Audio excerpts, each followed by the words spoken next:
Hello everyone, welcome back to this channel. In this video, I'm going to show you how to add infinite transition effect on CapCut apps. Now let's get started. First, after you open your CapCut apps and add the video that you want to edit, if you wanna add infinite transition effect, so you just click on a box white icon, this one, click on it. And after this, at the basic, you can swipe until you can see infinite. This is a infinite 1 and 2.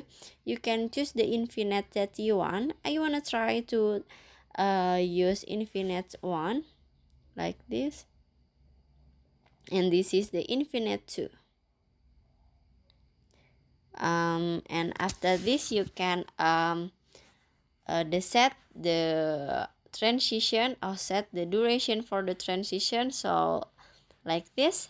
And after this you can click on apply to all for add the effect to your videos, to all videos.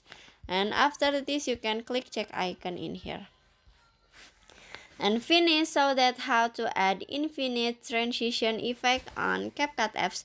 I hope you found this video to be helpful. If you enjoy the content, please consider like, comment, and subscribe down below. Bye bye.